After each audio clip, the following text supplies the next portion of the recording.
Okay, now it's time to go get the thread. So you're going to go to the back room back here. You'll see all the different colors of spool of thread. And what I want you to do is you're going to bring your scissors with you from your table. And please, please bring them back to your table so that way they remain as organized as they are. When you start unraveling it, don't take the spool off of the counter. You'll just kind of unravel it. And I want you to measure. Like hold the tip between your fingers and you're going to measure your arm length, and then you pinch right where it meets around your armpit, okay? And then the next step, sorry, I already pre-cut this to show you, you're going to then measure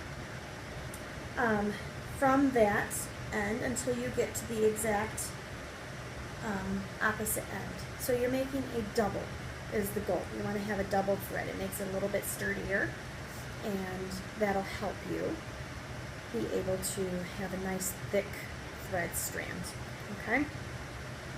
So once you have that, you've got it together, you can see how nice and thick this looks when you double strand it.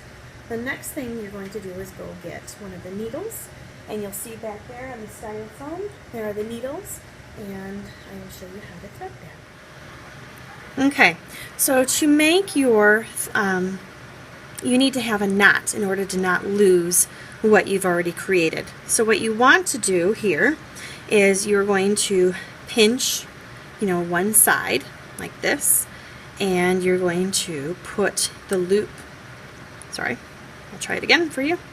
You're going to put the loop through that little loop hole, and you're going to pull and get that nice and tight. You want to make sure that you do not have a ton of, like, you don't have your knot all the way down in the middle. You would prefer to have that, so you guys can see with this strand here.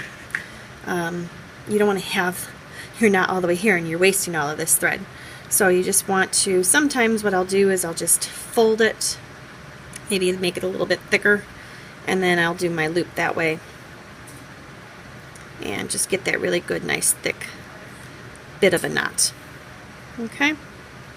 Something that holds it and makes it stay. Now, after you've gotten that, you're going to take your needle, and what I do is I put this through. There's a big, needle hole here, and you want to just pull it down, not all the way, but enough of a strand so when you're sewing, you don't want to lose that last strand here. Okay, so just like we've done with weaving in the past, what you're going to do is you're going to push through your fabric.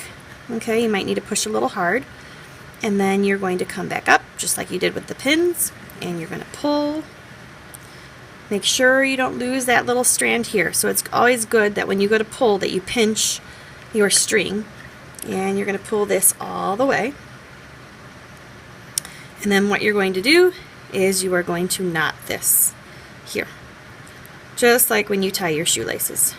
Just make a triple knot, and it'll hold it nicely there for you. So 1, 2, just like you tie your shoes, and 3. Okay. Ta-da! Now that's staying, that's not going anywhere. Okay, so what you're going to continue to do is thread around. You can make your stitches as wide as you need it to be, or as narrow as you need it to be. It might take you a little bit of pressure to be able to pull this through. Again, once you get that through, hold here so you don't lose your string. Okay? And that. Don't pull too tight, where if you see if I pull too tight, it starts making it all shrink up together. You want to have it nice and easy. Okay?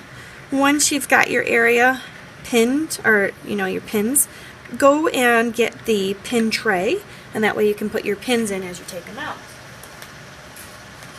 Somebody else at your table might need it anyways too.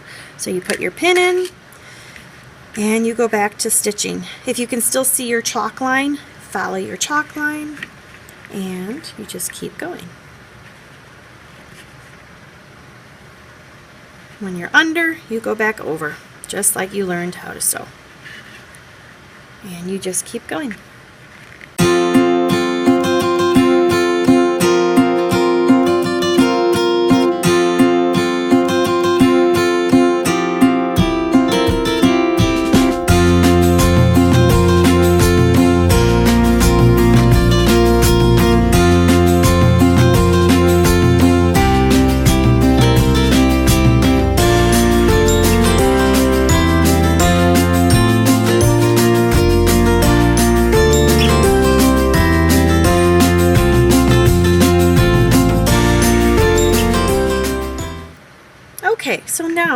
once you have gone around your frame of your ugly doll, okay, so you might have needed to go back in and added more thread. The goal is that, you know, you just keep using the same color. Sometimes I guess you could switch it once you run out, but I don't want anybody going and making more colors and patterns and things. That's not what we're looking for. So some tips and tricks as you're going through is if it's too hard when you're trying to push this, what you can do is you push through the first layer, okay, with your needle, and then you push through the second, and then you pull it. Make sure you again hold that tail and try not to get it caught where none of your pieces should be like this. You go nice and slow. Make sure it's not too bunched up. And once you get to about this point, what I like you to do is you just take your thread off of your needle, okay, and you're going to put your needle back. Make sure you have a good long strand of yarn, string, your thread, okay? This way it doesn't unravel. And you're going to take out the remainder of your pins. Should only be a couple left. And here, this is a good wide enough gap for me to be able to go and stuff. I can fit my hand in there, and I'm able to fill into each of the corners with the stuffing. But when I pull this and it's pulling apart, my string is long enough that I'm not going to unravel everything else. So at this point, when you're done here, check with your teacher, check with me, and that way I can check to see how your threading and sewing went, if you have any other questions, and then I will show you how to start stuffing.